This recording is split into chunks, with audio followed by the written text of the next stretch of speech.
What is up, everybody? This is Recap Rewind. I'm JLAG. And I'm NB. And we are recapping and reviewing You on Lifetime / Netflix, episode 4. And it's called The Captain. I am the captain. I am the captain now. And guys, make sure that you guys stick out right to the end, because right before our roundups, we're going to go through some tweets. And we even got a special tweet from the writer herself, Caroline Kepnes. Yeah, so exciting. So stick around for that too. And don't forget, guys, stick around for the ending, because we are going to go through our recap roundups, our MVPs, our best moments, our best lines. So stick around for that. And to our returning rewinders, thanks for coming back. And for our new listeners, please make sure you guys like, comment, and subscribe to the channel. Let's get into it. Let's get in it, because you know he was in it at the end, the beginning. Yeah. He was in it. Yeah. So the episode starts right off with the moment that we ended off with last episode. Yeah. So it starts off the way last week ended, with Joe, basically, you know, just coming too fast. So how did you like that they started right in that moment?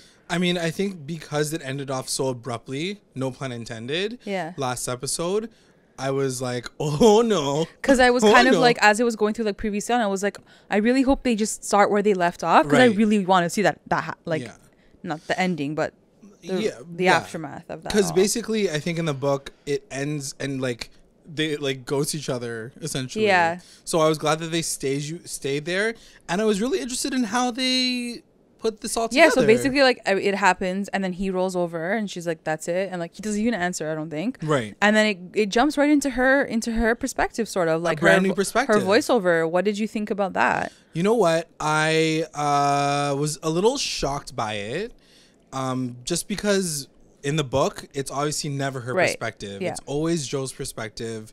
But I thought it was an interesting device used in this episode, because I think it covers a lot about her past, which we wouldn't really normally get from just his perspective. If it stayed in his perspective. And I thought it was interesting. I think it was a cool take on seeing a woman's mindset in that moment, and then going back, because they go back to Joe's. It's funny because in one of the first episodes of our podcast, you mentioned The Affair. Yeah. And like I've been a diehard fan of that show since the beginning. So that whole show is based on that. Is like the first, 35 minutes is like one person's perspective, and the next 35 is like someone else's perspective. Right. And it can overlap the same scene even. Mm-hmm. And so I was really glad that they did that, like for this episode, where like you hear her perspective when they're in bed. It kind of goes on a bit, and then it kind of loops back around at some point, and then goes to his mindset in that same moment. Yeah. So at first I was kind of like taken aback by hearing her voice, but then when I saw it kind of all together, I was like, oh yeah, I'm kind of down for that. But then it kind of continues past that. It continues on for the rest of the episode. How did you feel about just introducing a new narrative voice to the story? We were talking about this too. I think they had to introduce a new narrative, just because I think for a show you have to be a bit more dynamic. You can't just, a book is a book. A book can stay in his perspective, and it worked obviously. But I think for the show, they had to do it, and I think this episode probably made the most sense if they were gonna do it. That's true. I agree, because there's a lot of things that personally happened with Beck in this episode. Yeah. But at the same time, I don't know. I just feel like seeing him as the male gaze throughout the entire book, even through this whole ordeal with her dad and everything, it was interesting to see just his perspective. I think that this brought a little bit more depth to Beck's character, because you get to hear her internal monologue that even Joe isn't privy to, which I thought was really interesting, because he's not hearing all these things where she's,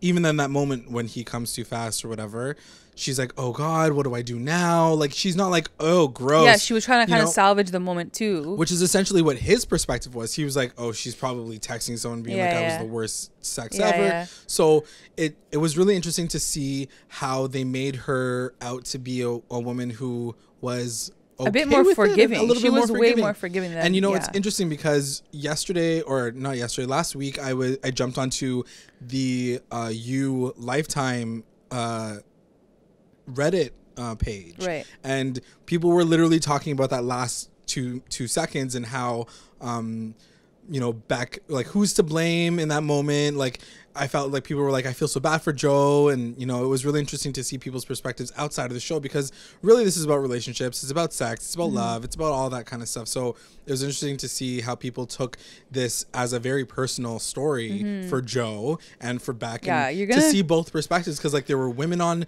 the thread that were saying, you know, exactly what her friend said, which was basically like, oh, maybe that means that your poon is powerful. Your poon is powerful. It's magic. Yeah. You know, and then there were some people who were like blaming her, saying, you know, her reaction to it, saying like, that's it, kind of like, you know, embarrassed him even more. So there was a lot of interesting dialogue happening. And you saying that people. too, like it's good that they did it from both perspectives. Yes, right? because I think that you don't really know what a woman is thinking always. And in that moment, you're like, you would pay so much money to know what the opposite sex is like thinking. 100%, for sure. That's like the most like vulnerable like position you could ever be and in. how do you have that conversation? How do you even get past it? How do you move forward? I think it was well done for this episode. Yeah, I don't know if I'd want to hear her moving forward more. Yeah, Beck, stop talking. We hear you. And like kind of like you were saying, her voiceover was a little like she was almost just like saying things to like make us understand things more. Yeah. And I was like, that doesn't really add to the storyline. I feel like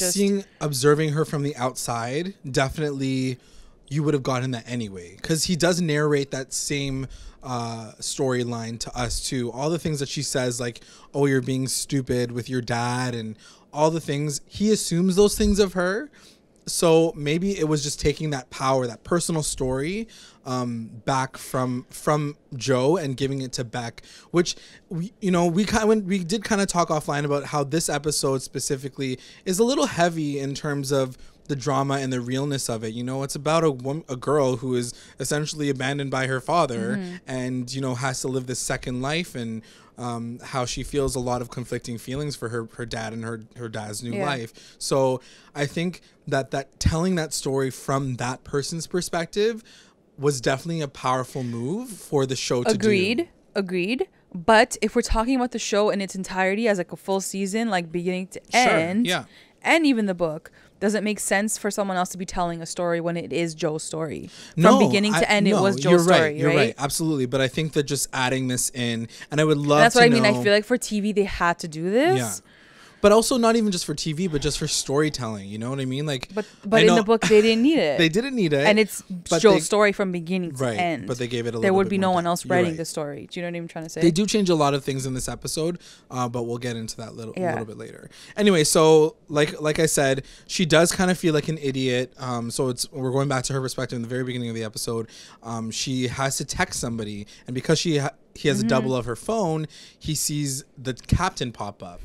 And he was like, who the hell is this? And the captain ends off saying, I love you. Yeah. And she's lying to her friends because she's having a group chat at the same time.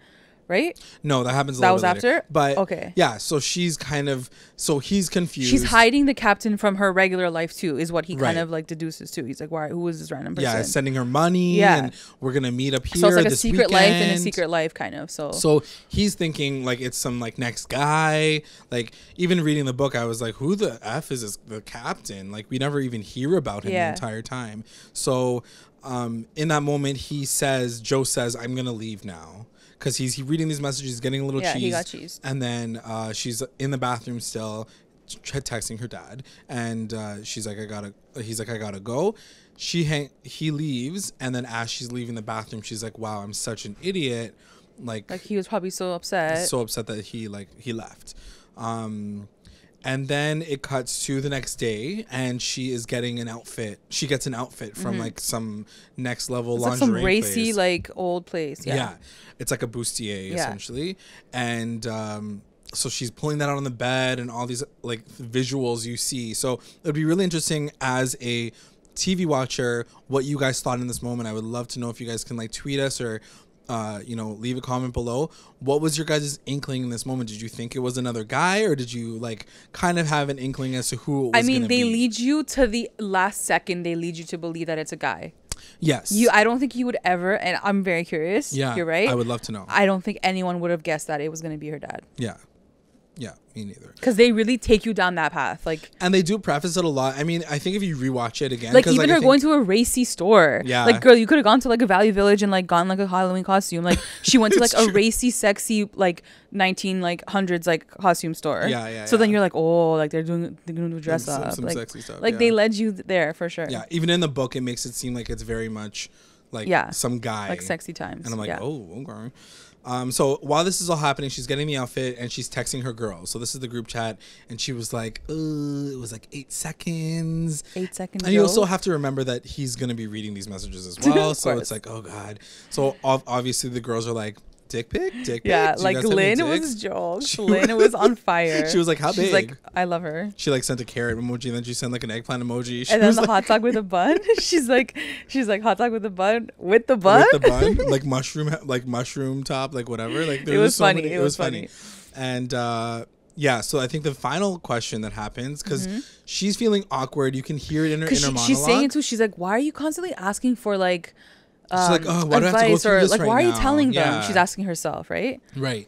And then finally, Annika kind of comes through with the text, and she says, was it worth it? I like how they all have different voices, too. Yeah. And it's not just, like, text on screen. It's like their voice, too. Yeah. Because she got serious, and she was like, was he worth it, though? And then it cuts. And then it sort of, Then it switches to the next scene, which is at Peach's place. And Peach is like freaking out because there's bed bugs apparently in her place. So she's like, like, how do you have that big of a house and like you still have bed bugs? I don't know. I mean, it's New York, so. But damn, like you can be rich and you still have bed bugs? Yeah. So anyway, they're talking about everything, and they're talking about Joe and how she's not really sure how she feels about him still. And Peach is still kind of under the whole idea that Joe might not be worth her time. She's like.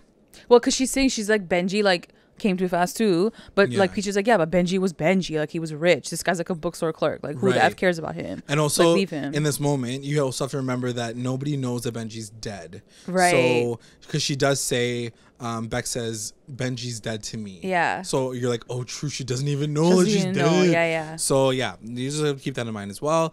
And then Peach basically is still saying, you know, like Joe's kind of a loser. I don't know why you want to be with him, whatever. And then the guy who is checking her place for bed bugs is like, there's no bed bugs that I found. And she says, I don't care. There's somebody that like bit my ass. Something bit my ass. You're not going to see it, but keep looking. Yeah, I know they're there, which is a very interesting point. Why? Because we'll talk about it at the end. Okay.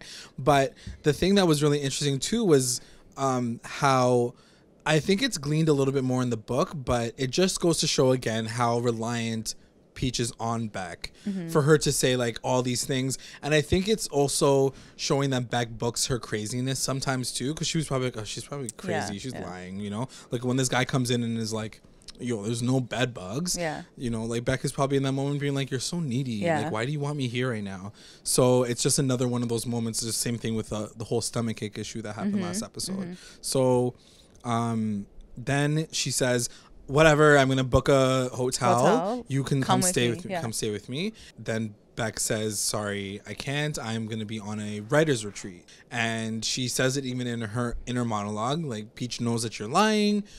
Just keep going, whatever. And Peach says, oh God, I hope you're not gonna write another story about a dog that's a metaphor for your dead dad. And she's kind of making fun of her, but at the same time, Peach, I feel, has the best of intentions. She's just a mean girl who kind of beats up on Beck in the wrong way. She encourages her in the wrong way. Because then she does encourage her, right? She goes, write something good. She's definitely a Leo, right? I feel. She's what? She's definitely a Leo, like me. Oh. Anyway, side note. Yeah, so she's like, I gotta go to this retreat. And she's like, okay, fine, go write, whatever. And then she ends up at the motel. So it's still in her monologue. She's like, oh God, I'm back at this motel. I think it's in like Montauk. Is Montauk a place? Yeah. So it's like, is that what they said? Outside, Montauk? yeah, I think so. Yeah. Or at least that's where she said, oh, okay.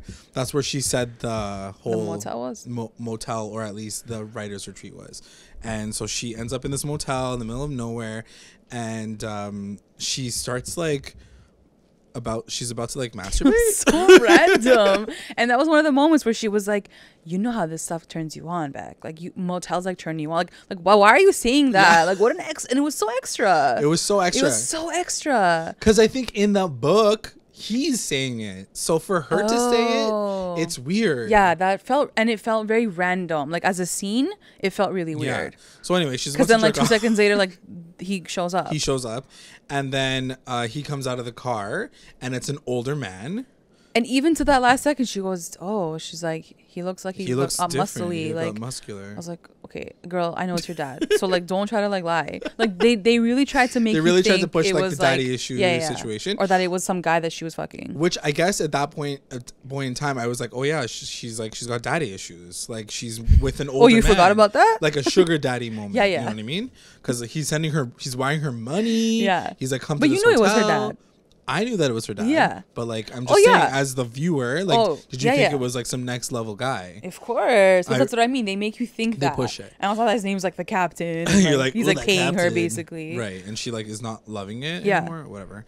Anyway, so it's her dad. So it's her dad, but it doesn't really answer that in the show just yet. It just shows Joe like lurking. Yeah, Joe's lurking. So then it cuts to his perspective of him coming too fast. It takes us through the whole agony of that situation. And then his perspective. And then his whole perspective. His so then voiceover. We get the whole voiceover. He's like feeling so sorry for himself. He's like, "Oh, Mr. Quick Draw, 1 minute man." Like he's beating up on himself so hard.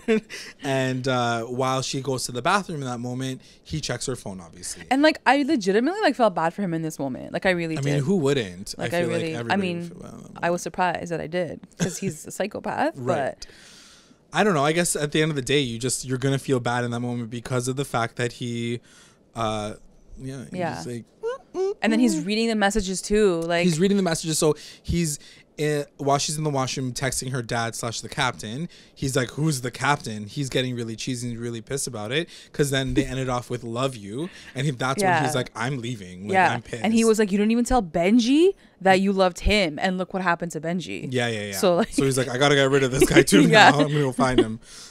So he's checking the messages, whatever. He even sees. He's like, "You're staying at like the Seabreeze Motel." Basically, guys, he's mirroring her cell phone now at this point. He can watch her actions live. Like all of her bank. Yeah, she goes into his bank account. Like, the screen flips. She's like checking in somewhere. Like booked it. Confirmation number sent. Okay, cool. So, like a psycho, he obviously goes and books this hotel. So he says to Ethan at the bookstore, like, "You gotta cover for emergency. I gotta go." Yeah. So he goes and like stalks her. He checks in right beside her. And then it catches up to that moment. And then he sees the older man and he's like, "Beck, I can't believe you're doing this. I'm so cheesed." And then she's like, "Hey, Dad." And then he's like, "Dad." And like Joel's just like opening the door a little bit and like listening, like a freaking creep. Like a weirdo. And so then that's the gag for everybody. That's the gag. And also, like, just as a side note for anybody who watches, soap operas, that's Jack Snyder from As the World Turns. Oh, wow. I'm like, these soap are my memories. reference. Damn. I'm like, oh, I knew he looked familiar, though. I was like, I know this actor. Anyway, so she goes, so it all turns out that she's going to a Charles Dickens festival in this town. Which, by the way, looks so cute. Who's adorable. It reminded me of Salem. True. In the fall. In it was so cute. Yeah, for sure.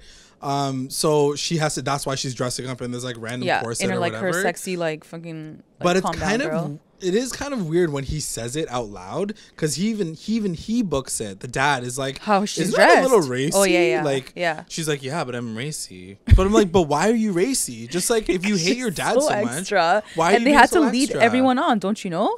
Oh yeah. They had to lead the audience on to believe that she was fucking this guy. Yeah, of course. I feel like it was a little bit extra. Yeah, it was. So it's the festival. Right? And I think Joe is basically still confused as to why the dad is a secret. He's like, He's like, okay, if this is not like some next level like lover, then why are you keeping your dad a secret to everybody, including your best friends? Best friends, right? So he's trying to understand that, and then you get a little bit more information on the fact that he has the dad is like a rehab, whatever. Yeah. So as Joe's basically like at the festival spying, he's Googling. Which, by the way, in the book, the festival sort of takes place on a boat, right? It's on a like boat, it's on a cruise kind of thing. And it's a lot more high stakes. Like this whole episode was a lot more high stakes, even with how it was revealed.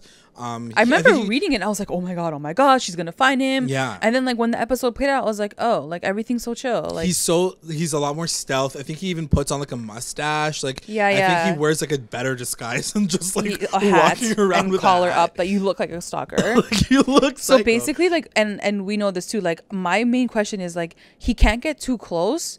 But like he has to get close to like overhear their conversations because that's how he's like learning everything. Right. But in this scene, he sees her at the festival, but then he starts like lurking on Facebook and starts learning more about the dad and that the dad like remarried and became this like crazy like Christian person and I guess had his own family or their stepkids. I'm not sure. Stepkids or whatever. Yeah. And like the stepmom is kind of like a crazy person who like met him through the rehab situation. Right. And so she's a famous blogger or something, and like she uses him as like something. Who knows? She just doesn't like that whole dynamic. So you're getting all that information from Joe's creeping and but also Joe's like 10 feet away from their family like meeting. And at the same time, I think there's moments where, you know, he still laments with Beck saying like, where do you fit in all of this? And that's the thing. You know? What's so interesting, like in that moment, he didn't get cheesed at her for lying to him about this huge thing in her life. Right. He wasn't like, what the F? Like, you have a dad, you're crazy. He didn't even say that at all. He was like, why? Why would you lie to me about this and your friends? Like it was so like it was I'm like, get angry. It was a different experience for sure, but it's like because he like also killed Benji. Like probably like couldn't go that far. So then it shows an interaction with her stepsister or her half sister or whatever sitting at the table. She was so savage, that girl. Well, like I know. Well, first it shows like a really quick moment with like her stepmom. Yeah. And her stepmom's like a total biatch. Yeah. Her mom's like, cover your tits right now. Yeah. She's like, you're looking like a little extra. Yeah. Like the kids are here, whatever. And she like leaves. But she's like very passive aggressive about things. Like she got her a hat, but she's also kind of cruel to her, whatever. Like obviously Beck hates her. Yeah. And then it cuts to her talking to the stepdaughter, and it's her inner monologue again. And she basically says like, yo, like this, like you're basically a small version of your mom. She's like, she's so annoyed about her. Yeah. And the girl drops the fact that, the mom wants her to stop getting money from the dad, as well as the fact that like she's expecting like, a child. They're expecting so obviously their kid. Beck is like about to lose her effing like mind. Like she's like here on the weekend with this like freaking crazy family, and then it just shows that she has like major daddy issues. Major daddy issues. Obviously, there's drama in the family, but during this whole time, I'm like, I don't really care right now. Like, I just want her to see or not see Joe, who's like literally right in the corner of like the frame. Like he's just lurking in the frame. Yeah. And then a couple of times, I think she does turn her head, and she thinks she sees him, which she does. It's like the back of his head. Right. And this whole time, I'm just waiting kind of for that all to happen, and it didn't really like pan out that way. It gets there eventually. Yeah. But in between that time, Peach is also, it cuts back to Peach in New York, and she is texting. She's texting her. She's texting back, and she's like, "What's going on with you? Are you writing? Whatever." And she's like, "Oh, leave me alone." Yeah. Because she's also lying to Peach, and then. So then Peach is like, is Joe there with you? Is Joe there with you? And you find out that Peach goes to the actual bookstore and asks for him, like, where the hell is he? And then Ethan kind of spills all the tea and says like, oh, he's out of town. He's out of town. And so then that's when she starts calling her out, being like, Beck, is he there with you? What's going on? Why are you lying? And so as Joe's as he's reading these messages from Peach, he's like, that bitch, like whatever. She knows that she, like, I'm here. So Peach is talking to Beck, and then Ethan. Joe's talking to Ethan, saying like some chick came in and like asked for you.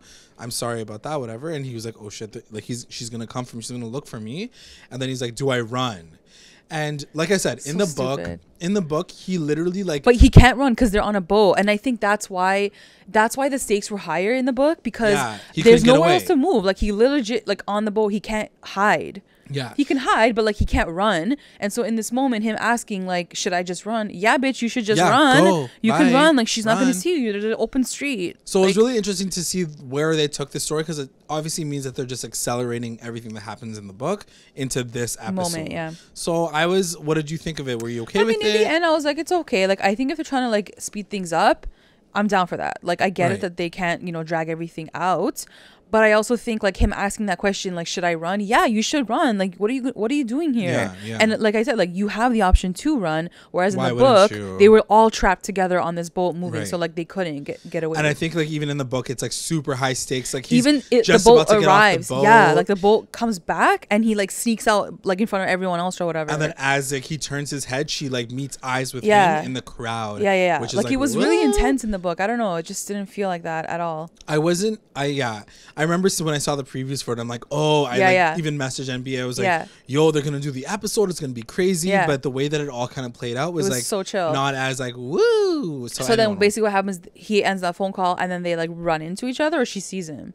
She sees him and he doesn't run, and he was like, oh, She's like, what are you doing "Hey." here? And then he basically says like it's a Charles Dickens situation. Like, Like I'm obviously selling I'm a books. book reader. Yeah. Like She's like, oh yeah, that makes total sense. Like you're gonna sell books here. He's like, yeah. And then Then again, that's what I mean. Like he's like, actually, I'm lying to you. And then she was like, but what? And then he was like, no, I came here because I'm stalking you. And that's the thing. Like, he basically tells the entire situation. He's like, and then she's like, but wait, how did you know I was even here? He's like, no, I see that picture that you posted right there on Instagram. You were at the restaurant in the background. I saw the restaurant and it's on a chain. So there's only one restaurant. So I went there. And she's like, oh, cool. She's like, bitch, what? That sounds insane. Like, he's like stalking you. If some guy done that, I would be like, no, of course I'd be like, get the fuck away from me. Like, what are you doing? So for why her are you examining my picture? What did you think of the fact that she didn't flinch in that moment? It was so weird, but I think it's so telling that like they're the same person, kind of, or like they feed into each other's. There's neuroses in both of them that make them both kind of crazy. It's like she loves the attention. She loves the attention that he's giving her, and vice versa. Like it was just, and I guess, it's just such a weird dynamic. I guess especially in that moment where she's like feeling very emotionally fragile. Right. It makes sense. She feels so left out of her fam. Right. She's like she's just happy to see him at that moment. It's just such a weird thing for even the writers to write. Like I think he should have just like dipped. Yeah. And not hung around. But or just go with your book selling story. Yeah, like, why did you have to add that second? He had to like admit that moment to her.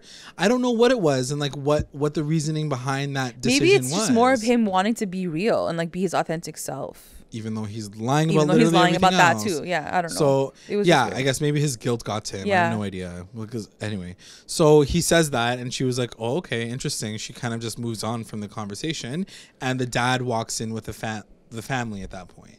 So then he's like, oh, this is my daughter, whatever. And then she has to introduce Joe to the dad. And then the dad leaves because they're like, oh, we're going to go for dinner soon.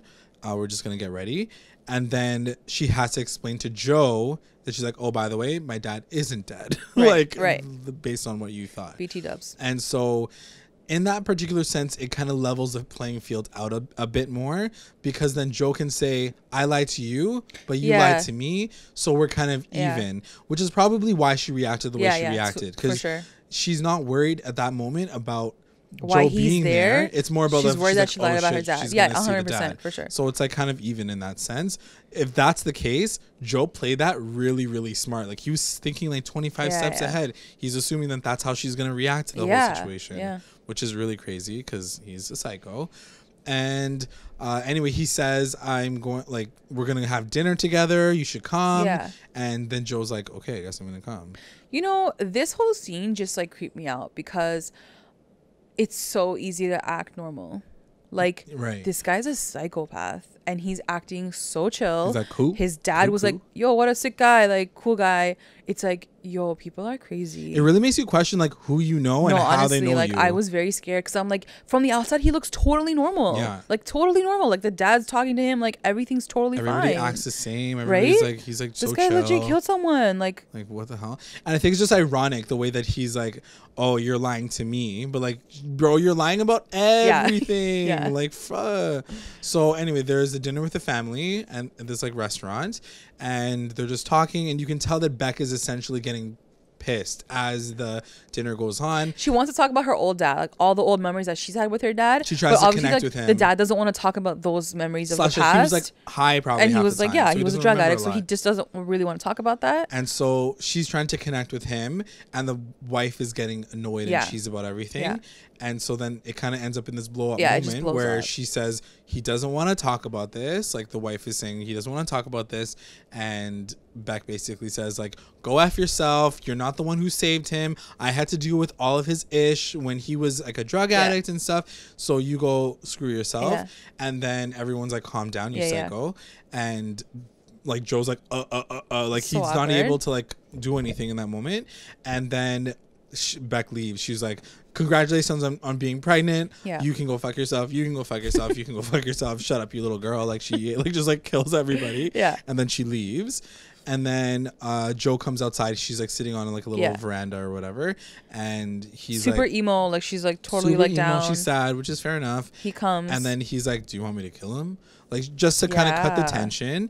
And then I was like, but for real? For real though, he gonna kill him. He gonna kill him if you say yes. So don't say yes. So he's trying to console her. This is an interesting moment too, because he tries to console her and he's like, look, this is what you should do, or maybe you should approach it this way, right? Because like, you know, like it does seem like you might have some daddy issues. And then she's like, daddy and then issues. She's like, are you telling me that I have daddy issues? You don't even know me. Yeah. And then he was like, and I felt so bad for him in that moment, because like, like he's saying the truth. He is trying to come through for you right now, and she just like loses it on him. And she tells like, him to leave, here. And then it cuts to the dad, like commercial break, and then it cuts to the dad like coming in, and then she's like, basically, I'm just letting you know that I've told all of my friends that you're dead. That's what kind of relationship I have with you. Yeah. And he, like, you died in that room when I saved you, basically, all those years ago. So I think it's just one of those moments where it gets pretty real. And like, he didn't really have any remorse for her. No. He was very much like, and I don't know if he should. I don't know, like 100% he should. He's just a coward. No, but what he was saying too was like, that was my old me, and I wasn't like a good person at that time. So like, why would I want to go back to that person? Like, I had issues back then. That's fair. Whatever his life is now has helped him cope with whatever, you know, darkness he had. True. So leaving your daughter for sure is tight, but also he's been paying for her lifestyle, so it's not like he up and left his daughter. I don't know. Anyway, I feel like it's a little touchy, but so he apologizes, but he doesn't really. No, he doesn't really give a shit. No. And she's like, okay, bye. And she's like, I'm leaving now. Bye. So that's how she also writes the sickest piece of her whole entire life. So right, there's that too. True. Like pain. Yeah. So then she takes that moment, she goes back to the motel room, and she starts writing. Right. So she puts all that pain and hurt and emotion into his writing. The best inspiration. And it's a really cool montage because she's talking about through this story. She's writing this story. So she's writing. Yeah, her writing was so lit. That was actually a really good like little piece that she was writing. And at the same time, she's watching these Instagram posts come through. And the Instagram posts show sad. So the dad with the family and the kids. And then she gets like a side text picture of them together. So rude. So it's just like these moments that you really notice of kids who are basically abandoned from, like, it's not a uncommon story. No, of course not. You know, people's kind of starting out their lives again and abandoning the and children they first started with. Like, you knew that she had to have this really traumatic thing that happened in her life to make her who she is. Of course, exactly. Right? A lot of, like, I feel like our issues do stem from, like, our parents. 100%. Like, parent issues. Parent issues.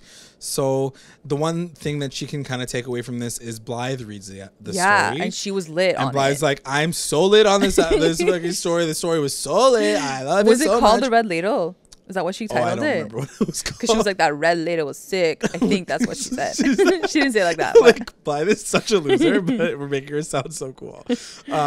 So in that moment, she gets like so like about herself right after she reads that thing from Blythe. She's like, yes. And I was like happy for her. Yeah, I was like, good she win. Like got that like that piece, the cathartic moment out of her body.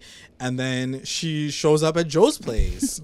Surprise, surprise. Yeah. So she like shows She's, like, up feeling herself. And she literally like opens the door. Well, and I think also like Peach was like texting her and like her friends were messaging her, right? And she's like, no. She's like, I'm gonna get the D tonight. Like she like swerved out of everyone else's because Peach is like, I hope you're Joe. happy for now or whatever. Like, it's making you happy. Well, no, she doesn't say that. I think later. After, right? Because then she's like, Joe. Yeah, true.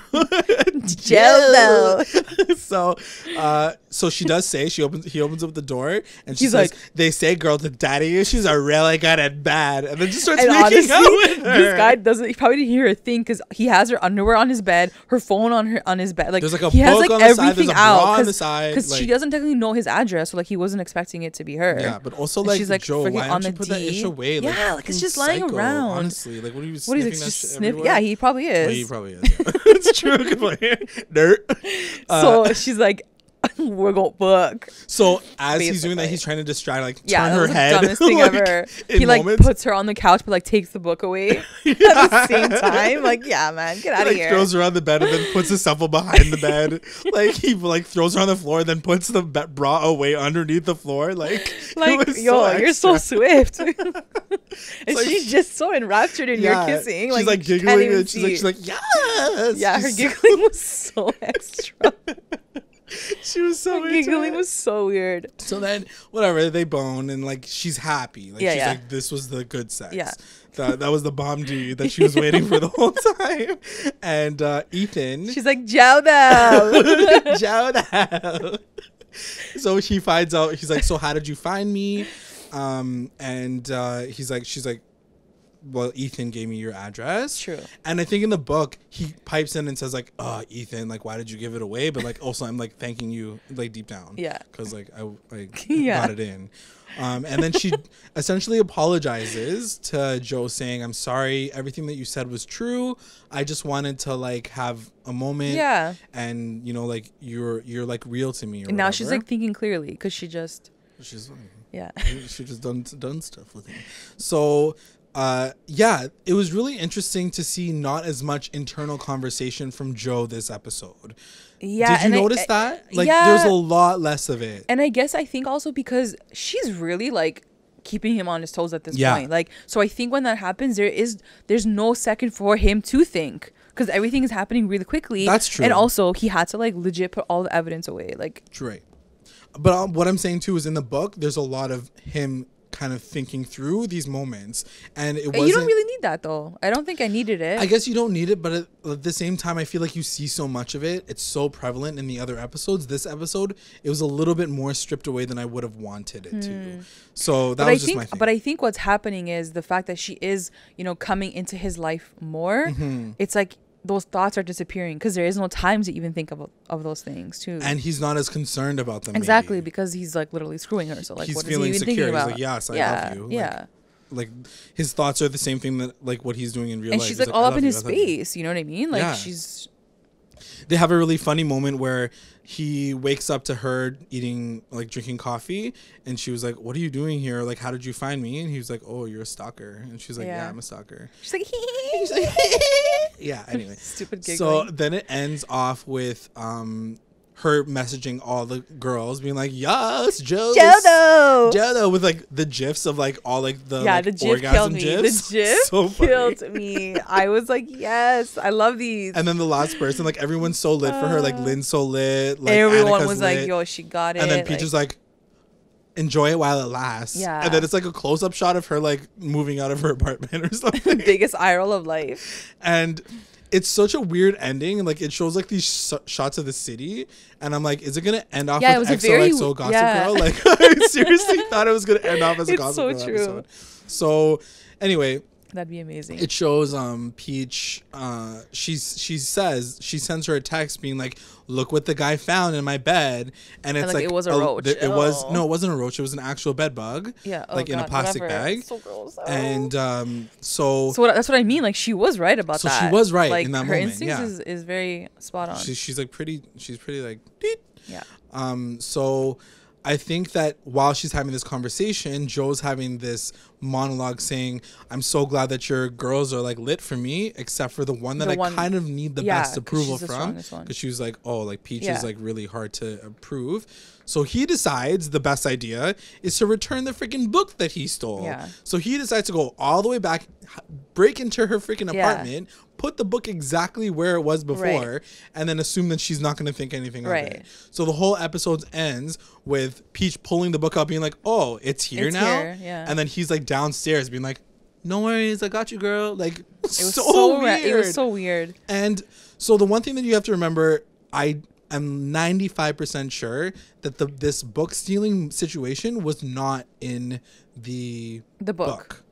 What do you think of them using this as a plot device as to what's going to happen I don't know why.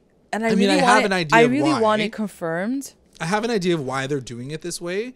I just think that they're just accelerating Peach's sketchiness of this whole situation. Of him, you mean? Yeah. Yeah. Because I think the one thing that you have to see, even in this episode, I know we talked about the fact that Beck has her perspective this episode more than just Joe. You're also seeing a lot of Peach's perspective in this episode, which we never see in the book, because in the book, it's just Joe's perspective. Right. So seeing Peach kind of doing her own investigation, her own kind of sleuthing, like, and her own being like, oh, who's that? Where's that? Why is that book there? Why is that book not there? It gives her an element of suspicion that we wouldn't normally get from just a girl who's sketched out by her best friend's boyfriend. You know what I mean? So I think it just adds that extra layer. Yeah. What do you think? Where do you think that's going to lead? I mean, you know where it's going to lead, but no, without giving anything away. I don't know if that play was smart on Joe's half, or like if it wasn't, because like I feel like she's going to be like, okay, like the book magically like was like put back, right? Like I don't know. Yeah, I don't know. Weird. I'm loving it either way. I'm enjoying watching it every week. So yeah. So before we go into our recap roundups, I have a few things that we got from Twitter. Yeah, I just really quickly want to talk. We got @zipper_pull saying, looking forward to your take on this episode of You. I wasn't as engaged as I have been with the previous ones. Too much Beck. Yeah, I don't know. She's kind of the worst, and Joe killed a dude. So he's basically saying, I think that like, you know, like Beck is worse than Joe in this particular episode, which is a little tight, but that's fair. We got another person at Lola and Jolie. Such a great episode. Love the festival and costumes and the whole father reveal. Yeah. It was perfect. And the last one that the only thing that was missing was the PSL.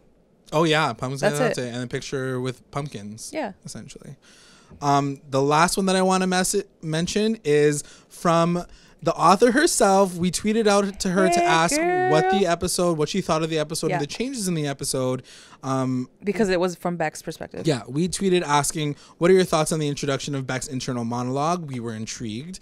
And she tweeted back saying, loved it so much. I can't wait to watch it again. It was the perfect moment to go there. Right, which totally makes sense, which is what we were saying what we were talking about, which is totally fair. They had to do it, and it had to be done, I think, in this episode specifically, because it's very Beck heavy. Yeah, 100%. And if you don't like Beck, like my guy, then you're not gonna like this episode.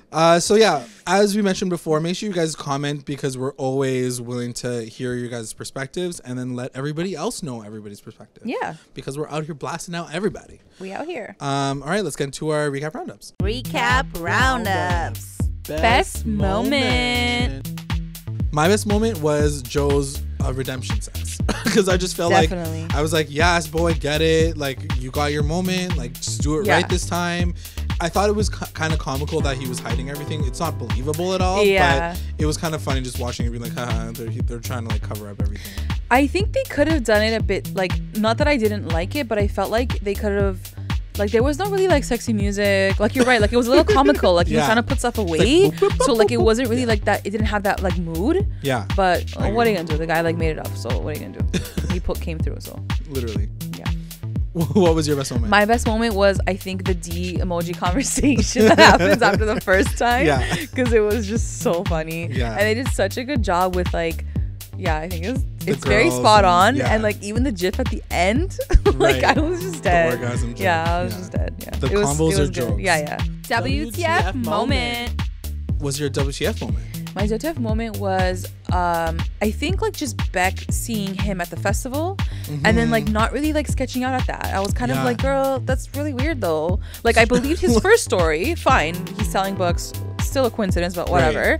And then he's like, no, I'm lying. I did like creepier thing, and I came here for you. I was like, okay, now this sounds really sketch. So like you should be sketched out, girl. Like this is weird. For sure. My WTF moment has to be the final moment where he puts the book back into Peach's freaking house. Yeah. Because I was just like, what are you doing? If I was missing a book the entire time, I would just be even more suspicious that it came back. Like magically came back. Who's it going to be? The bedbug guy? Like who did it? So yeah. And I don't, like I said, I don't think this happens in the book, so it makes me feel very sketchy as to like where they're going with it. / I know where they're going with it. But yeah. MVP. My MVP is gonna go to her girl Annika, because I think like in all that conversation of the TikTok, like she was the one friend who was like, is he worth it though, like to give it another shot. And I think like you always need that one friend to like come in and be like, girl, the neutral just ground. Like calm down right now and like just think about logically, is he worth it? And it was such a cute moment that like at least one of her friends is thinking for her. Lynn's always talking about the dick. Yeah, like, like just the dick. My MVP is gonna be Beck. I think that this episode, even though it was really different for watchers to see that internal struggle, I thought it was really cool, and it made me feel less annoyed about her, because I think that you go through this whole show seeing just his perspective and how she can be very gullible and naive, and this gave her the biggest human moment that you can ever get from her character, which is very much a lot more redeeming than just hearing it from his perspective. Right. So for her to say, I have daddy issues, for her to kind of go through this inner struggle and her frustration with her father, I thought it was powerful for her. Powerful, And I mean, she's not a winner, but she's my MVP this episode. Why not? LVP. Who's your LVP? My LVP is going to be the writers of this episode. Just because I think that whole sequence with the fall festival, in the book, it was so amped and it was so suspenseful. I don't know why it didn't really translate that into the show. I don't know why it didn't like feel that way. And I wish maybe they had done it a little bit differently. Because for me, when reading the book, I was like really nervous for both of them. And so I was like, when you sent me that promo, I was like, oh my god, it's like very like high stakes. So like why did she you sees him and then she questions him. So like I wanted all of that, and that didn't really happen. So I was kind of like, but why though? Yeah, that's totally fair. My LVP of the episode is going to be the dad, the captain. I know that he's such a small character in the grand scheme of things, but I think just showing his character, a lot of people can really relate to this storyline. And I think that seeing him as this huge coward, essentially, of a father coming forward and trying to make things work, but not really doing everything he can to make Beck feel included, I just thought that his character's just that simple. Like it's the person that we all know people deal with. You know why? You don't need his hero story, because this story's not about him or Beck. True. You know the pain that he's caused his daughter, and you know like what her trauma is, and that's it. This guy's not gonna make it up. He's not gonna come through for her at the end. It's just, this is the situation, this is who he is, and that's it. He's an LVP for sure. The best line. My best line was from Beck right at the end, and I died. Beckalicious. She was like, do you know how many selfies I've taken on the toilet? A lot. And I was like, you're such an idiot too. Like, you're so good, but you're so dumb but too. She admits it all. But she admits it, and that's why I loved it too. I was like, she's totally admitting how dumb it is too, like, how fake it is. Like, you must have to crop in so that you don't even see the toilet. Like. And she admires him for not being a part of that world. Which I love that moment. I did love that. She was, you don't have to be on social media. Like, my best line is from him and her at the very end, where he says, "Were you watching me sleep?" And he's like, "Uh-oh, stalker." And then she says, "Learn from the best." She literally says, "Learn from the best." So it's a very interesting, like, ha ha ha moment, because like obviously we know like he is a stalker, he is a psycho, but anyway, I just thought it was a cool play on words. And so question for our fans, question for our listeners. Like, speaking about this whole social media thing, like, I want to know if you guys are dating someone or like talking to someone or whatever, like it's like a dating combo. Like, if they don't have a social media presence, is that sketchy too? Good question. Right? That's a good question. Because in that moment, I love that convo. I love that she admired him for that. And she was like, you don't need to put this fake life on to make yourself seem like anyone else. Right. And I find that so attractive. Like, it's true. But then at the flip side, I'm like, but he has zero presence too. So like, that's a little shady. We're asking for a friend, guys. We're asking for a friend. I'm just asking in general. Like, what's your opinion? Guys, comment below. Like, I want to know genuinely, like, what is the way? I don't know. I think that for me, I would want to something, right? See something, anything, like some sort of existence, that you have friends even in this day and age. I feel like it's impossible not to have something. It's like we've gone to a point where like not having it is weird too. Yeah, it's true. Like, not having too much of it is weird. Like, he's friends with the neighbors, like a kid neighbor. He has an imaginary friend. Like, 5-year-old. Who freaking knows? Anyways, let us know what you guys thought of the episode outside of the ones who had already tweeted us. Thank you so much again. You can tweet us again if you want. Tweet us again if you want. Make sure you guys like and comment and subscribe to the channel. Don't forget. Thanks. Bye.